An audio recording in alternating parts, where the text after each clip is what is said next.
धीरेन्द्र शास्त्री ने कहा कि उनको शास्त्र का ज्ञान नहीं है। उन्होंने कहा कि भाई मुझे शास्त्र का ज्ञान नहीं, मैंने पढ़ा नहीं, वेद नहीं पढ़ा, पुराण नहीं पढ़ा, शास्त्र नहीं पढ़ा। तो जिस विषय का आपने अध्ययन नहीं किया उस विषय का आप बोध कैसे करा सकते हैं? दोस्तों, बागेश्वर धाम सरकार का एक हफ्ते पहले एक वीडियो बहुत तेज़ी से वायरल हुआ था, जिसमें उन्होंने स्वामी निग्रहाचार्य जी महाराज को जवाब दिया था और उन्होंने ये कहा था कि वो किस अधिकार से संतों को गालियां बकते हैं, किस अधिकार से संतों को उल्टा सीधा बोल दिया करते हैं। किसी भी संत का अपमान नहीं करना चाहिए। आचार्य धीरेन्द्र शास्त्री जी महाराज ने क्या कुछ कहा था, थोड़ा सा सुन लेते हैं, उसके बाद बात करते हैं। उनका नाम है निग्रहाचार्य। इस व्यासपीठ से मैं उनको प्रणाम करूं, मैं प्रार्थना करूं निग्रहाचार्य भगवान से, हमने कभी किसी साधु की बुराई नहीं की। तो मैं आपको बोलना चाह रहा हूं, स्पेशली बोलना चाह रहा हूं, कृपा करके आपका जो ज्ञान है, आपके पास जो वाक्पटुता है, आपके पास जो शास्त्रों की पारंगतता है, आपके पास जो वेदों का अध्ययन है, उनमें दम हो ना, तो आप अपने संतों की बुराई करना बंद करके धर्म विरोधियों के पक्ष में उठाना शुरू करो। कभी जगतगुरु तुलसी पीठाधीश्वर को गाली बकते, आप उल्टा सीधा बोलते, गाली तो नहीं बकते पर खंडन करते। कभी आप मनुक पीठाधीश्वर परम पूज्य श्री राजन दास जी महाराज जी का खंडन करते, कभी आप कार्शनी पीठाधीश्वर रमण रेती वाले पूज्य महाराज जी का खंडन करते। आप खंडन करके पाना क्या चाहते? खंडन करके आप खुद का या तो मंडन करवाना चाहते, अगर आप दूसरे का खंडन करके अपना मंडन करवाना चाहते तो हम नहीं मानते कि आप ज्ञानी हो। इससे बड़ा कोई धूर्त नहीं हो सकता। ठीक इसके बाद ही स्वामी निग्रहाचार्य जी महाराज ने बागेश्वर धाम के पीठाधीश्वर आचार्य धीरेन्द्र शास्त्री महाराज को भी जवाब दे दिया है। उन्होंने आचार्य धीरेन्द्र शास्त्री महाराज को जवाब देते हुए कहा है कि वो कैसे यह कह सकते हैं कि हमने संतों की निंदा की है। उन्होंने कहा कि हमने संतों की निंदा नहीं की है, हमने हमेशा धर्मशास्त्रों का सपोर्ट किया है और धर्मशास्त्रों के ऊपर न चलने वाले या फिर धर्मशास्त्रों को खंडन करने वालों की निंदा की है। उसमें संतों का भी नाम हो तो मुझे कोई एतराज़ नहीं है, क्योंकि अगर कोई ऐसा संत भी होता है जो धर्मशास्त्रों के उल्लंघन करता है फिर उसके विपरीत चलता है तो मैं उसका निंदा करता हूँ और करता रहूँगा। उन्होंने कहा कि धीरेन्द्र शास्त्री ये खुद कबूल करते हैं कि उन्हें धर्मशास्त्रों का संज्ञान नहीं है, क्योंकि धीरेन्द्र शास्त्री जी कई बार ये शब्द बोले हैं कि मुझे धर्मशास्त्रों का ज्ञान नहीं है। बेशक मुझे ज्ञान नहीं है, लेकिन मैं संत निंदा नहीं करता हूँ, ना ही संत निंदा करने वालों को पसंद कर सकता हूँ। तो धीरेन्द्र शास्त्री को खुद संज्ञान नहीं लेने की आवश्यकता है, उन्हें खुद जानकारी नहीं है, तो वो कैसे तय कर सकते हैं कि मैंने संतों की निंदा की है। स्वामी निग्रहाचार्य जी ने यह भी उदाहरण देते हुए कहा कि अगर मान लो कि खुदा न खास्ता धीरेन्द्र शास्त्री जी के गुरुदेव महाराज जगत गुरु रामभद्राचार्य जी की तबीयत खराब हो जाए अचानक से और उन्हें डॉक्टर के पास ले जाना पड़े और डॉक्टर नहीं हो, उसका बेटा हो उसके जगह पे, और बेटा कहे कि मैं डॉक्टर के यहाँ पैदा हुआ हूँ तो मुझे भी जानकारी है, ले आओ मैं चिकित्सा कर देता हूँ, जबकि उसे जानकारी नहीं है, लेकिन वो डॉक्टर का बेटा है, तो वो क्या उससे ऑपरेशन करवाएंगे या फिर उससे दवा लेंगे? नहीं लेंगे। मतलब ऐसा नहीं है कि किसी के ब्राह्मण कुल में जन्म लेने से या फिर किसी के ज्ञान थोड़ा बहुत ज्ञान होने की वजह से वो बहुत बड़ा महात्मा हो जाता है। ऐसे ही धीरेन्द्र शास्त्री जी महाराज हैं, उन्हें संज्ञान नहीं है, उन्हें कोई ज्ञान नहीं है धर्मशास्त्रों की और उन्हें धर्मशास्त्रों के ज्ञान लेना की आवश्यकता है। पहली बात तो वो मुझसे बात करने लायक नहीं है। स्वामी निग्रहाचार्य जी महाराज क्या कुछ कहते हैं, थोड़ा सा सुन लेते हैं। धीरेन्द्र शास्त्री ने कहा कि उनको शास्त्र का ज्ञान नहीं है। उन्होंने कहा कि भाई मुझे शास्त्र का ज्ञान नहीं, मैंने पढ़ा नहीं, वेद नहीं पढ़ा, पुराण नहीं पढ़ा, शास्त्र नहीं पढ़ा, फिर भी मैं सनातनी हूँ, ये सब उन्होंने कहा। तो जिस विषय का आपने अध्ययन नहीं किया उस विषय का आप बोध कैसे करा सकते हैं? अगर कभी उनके शिष्य की, उनके परिजन की, उनके गुरु जी की तबीयत खराब हो, भगवान न करे ऐसा हो, लेकिन अगर हो जाए और किसी ऐसे चिकित्सक के पास उनको ले जाया जाए जो कहे कि देखो मैंने कोई डॉक्टरी पढ़ी नहीं लेकिन मैं स्वयं को डॉक्टर खानदान का मानता हूँ, क्योंकि बाप चाचा सब डॉक्टर ही रहे, तो थोड़ा तो हम सर्जरी कर दें, भले उतनी कुशलता से न करें लेकिन फाड़ के तो सी देंगे। तो ऐसी स्थिति में क्या वो अपनी शल्य चिकित्सा ऐसे चिकित्सक से कराएंगे? नहीं कराएंगे। या कोई वाहन चालक कहे अरे हमारे पिताजी फाइटर प्लेन उड़ाते थे, तो एक बार देख लो कैसे उड़ाया और कैसे बैठाया, तो तीसरी बार में तुमसे बेहतर उड़ा देंगे। तो ऐसे पायलट पर भरोसा करके आप विमान पर नहीं बैठेंगे। तो स्वयं स्वीकार कर रहे हैं कि हमने शास्त्र नहीं पढ़े, हमें वेद पुराण स्मृति का अध्ययन नहीं किया, निग्रहाचार्य ने किया, ये भी स्वयं कह रहे हैं। लेकिन कहना क्या है कि आप मत बोलिए, मैं बोल सकता नहीं क्योंकि पढ़ा नहीं, आपने पढ़ा है लेकिन मत बोलिए। उन्होंने 2-3 संतों के अपनी दृष्टि में जिनको वो संत मानते हैं उनका उन्होंने नाम लिया, जिसमें तुलसी पीठ के रामभद्राचार्य, मलुक पीठाधीश्वर राजेंद्र दास देवाचार्य जी का नाम लिया, देवकीनंदन बड़े भैया देवकीनंदन कहा उन्होंने, और रमण रेती वाले कार्शनी शरणानंद जी का नाम लिया। यही सब 4-5 का उन्होंने नाम लिया था। शास्त्र में प्रत्येक देवता का निश्चित मंत्र है, गायत्री है। शाबर पद्धति से कोई अपने इष्ट का अनुग्रह प्राप्त करके कुछ प्राप्त करने अलग बात है, लेकिन बागेश्वर धाम के नाम से नकली मंत्र चल रहे हैं, बागेश्वराय विद्महे और क्या क्या नकली गायत्री। एक और मैंने सुना था धीरेन्द्र शास्त्री ने कहा था वेद मंत्रों को बदलने का समय आ गया, जो शांति को जो क्रांति कर दो। वेद हम आप नहीं बनाए हैं, ब्रह्मदेव ने वेद लिखे नहीं, ब्रह्मदेव को वेद प्राप्त हुए और उतने ही प्राप्त हुए जितना का वो अधिकार रखते थे। आप इतने बड़े सिद्ध नहीं है कि वेद के मंत्रों को बदल दो। जो शांति को अगर जो क्रांति इसीलिए कर देना है कि देश में क्रांति आएगी तो मन्यु सूक्त से मर्माणिते वर्मणा पढ़ दीजिए ना, जो युद्ध के लिए ही वेद मंत्र बताए गए।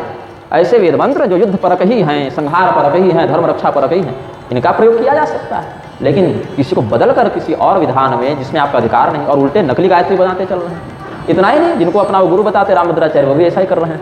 लेकिन ये समझ में नहीं आता, मुझे उन्होंने सलाह दी कि तुम पूरी शंकराचार्य जी के पास जाकर कुछ सीखो। ठीक है भाई, विद्या ग्रहण करने में क्या बुराई है, लेकिन एक और आप पूरी के शंकराचार्य जी को असली बताते हैं, उनकी प्रशंसा करते हैं। 2 दिन पहले वहीं थे, उन्हीं पूरी शंकराचार्य जी को नकली बताने वाले और हुर्रियत आतंकवादियों से कश्मीर में जाकर मिलने वाला अद्वैतानंद रामभद्राचार्य का बड़ा खास व्यक्ति।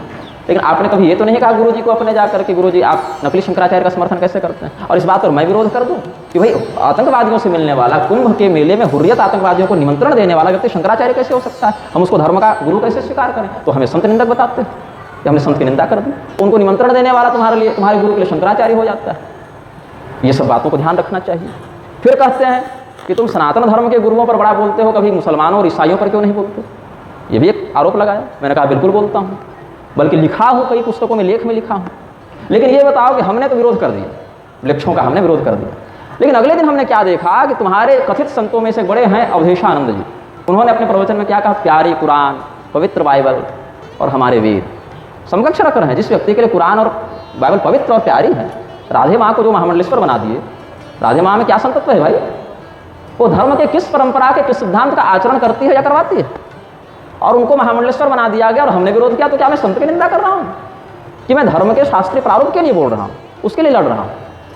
और फिर देखा यही नागपुर में मोहन भागवत शास्त्रों को बदलने की पैरवी करने लगे, शास्त्रों को बदल देना चाहिए, शास्त्र पुराने हो गए, अधिवेशनों में कहते हैं। वही RSS राष्ट्रीय मुस्लिम मंच और ईसाई मंच बनाती चल रही है। वहीं के इंद्रेश कुमार भगवान मर्यादा पुरुषोत्तम परब्रह्म श्री राम को इमाम हिंद बताते फिर रहे हैं। ऐसी स्थिति में अगर हम वृक्षों का विरोध कर भी दें तो उनको गले लगाने वाले तो तुम लोग ही हो। तो हमारा विरोध करना कहाँ तक सार्थक हो रहा है। इसके बाद राम मंदिर में पुजारी कौन होंगे, बोले आदिवासी होंगे, दलित होंगे, किन्नर होंगे, सब होंगे। शास्त्र में जिसके लिए जो मर्यादा बताई गई है, यहाँ छोड़िए मैं गर्भगृह में प्रवेश नहीं कर सकता, क्योंकि मेरी अभिषेक परंपरा भिन्न संप्रदाय से हुई है, यहाँ आराधना विधान भिन्न संप्रदाय से है। धर्माधिकारियों में भी अन्य संप्रदाय के मंदिर के गर्भगृह में प्रवेश करना या अर्चना करना विहित नहीं होता है। अन्य संप्रदाय का व्यक्ति कामाख्या में जाकर पूजा नहीं कर सकता, हम अपनी परंपरा की आराधना को दूसरे के मंदिर में नहीं कर सकते। ये तो अलग अलग मर्यादा है। घर में सब रहते हैं, पिताजी हैं, पत्नी है, भाई है, भाभी है, बेटा है, बेटी है, लेकिन क्या सबके साथ एक ही प्रकार का व्यवहार हो रहा है? नहीं, उसकी मर्यादा निश्चित है। वैसे समाज में प्रत्येक व्यक्ति के लिए वर्ण आश्रम की दृष्टि से एक ही मर्यादा नहीं बताई गई, सबके लिए विभिन्न कर्तव्यों का निर्धारण किया गया। एक और कहोगे अभी ब्राह्मणों ने जाति बनाई, यही मोहन भागवत नागपुर से बोलकर गए, ब्राह्मणों ने जाति बनाई, जातिवाद मिटा दो। उधर मार्कंडेय पुराण की दुर्गा सप्तशती में स्वयं कह रहे हैं कि या देवी सर्वभूतेषु जाति रूपेण संस्थिता, और वहां पर अर्जुन कह रहे हैं कि उत्साद जमते जाति धर्माः कुल धर्माश्च शाश्वता। जाति धर्म कुल धर्म शाश्वत है, और अगर ये जातिवाद ब्राह्मणों ने बना दिया और ब्राह्मणों ने शोषण कर दिया तो तुम जन्म से तो वर्ण व्यवस्था मान नहीं रहे, कर्मणा वर्ण व्यवस्था मान रहे हो कि जन्म से कोई ब्राह्मण क्षत्रिय वैश्य शूद्र नहीं, जो जैसा कर्म करे वो वैसा बन जाता है।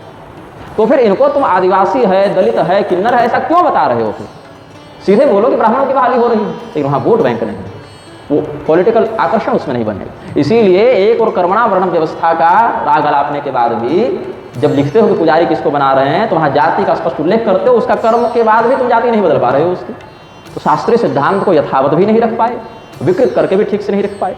बागेश्वर धाम के धीरेन्द्र कृष्ण शास्त्री बड़े प्रसिद्ध व्यक्ति हैं, पता नहीं महाराष्ट्र में संभवतः उनकी कथा चल रही है। तो कल मंच से उन्होंने हमें बड़ा सुनाया, 8 मिनट तक निग्रह चालीसा का पाठ करते रहे। तुम ऐसे हो, तुम वैसे हो, तुमको ये करना चाहिए, वो करना चाहिए। दोस्तों, अगर मैं अपनी बात कहूँ तो स्वामी निग्रहाचार्य जी महाराज वाकई में धर्मशास्त्रों के बहुत ज़्यादा ज्ञाता हैं, बहुत ज़्यादा उन्हें संज्ञान है उन चीज़ों की, और उनके बराबर में आचार्य धीरेन्द्र शास्त्री जी महाराज बिल्कुल नहीं है। ये बात धीरेन्द्र शास्त्री जी महाराज ने बिल्कुल सच कहा है कि धर्मशास्त्रों के जितना ज्ञाता वो हैं उतना वो नहीं है। ये बात बिल्कुल सच है। रही बात संतों की निंदा करने की, तो निग्रहाचार्य जी महाराज कहते हैं कि मैं संतों की निंदा नहीं करता हूँ, लेकिन संत जो धर्मशास्त्रों के उल्टा चलते हैं उनकी मैं निंदा करता हूँ।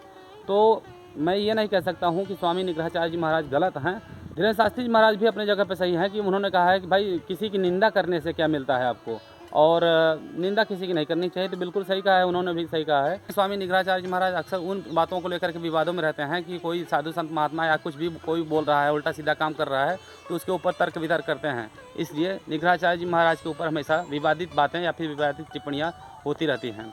तो हमारे लिए तो सभी सम्मानीय हैं, निग्रहाचार्य जी महाराज भी बहुत सम्मानीय हैं और आचार्य धीरेन्द्र शास्त्री महाराज सम्मानीय हैं। आप सभी क्या समझते हैं अपनी राय कमेंट में लिखें। जय श्री राम, जय बागेश्वर।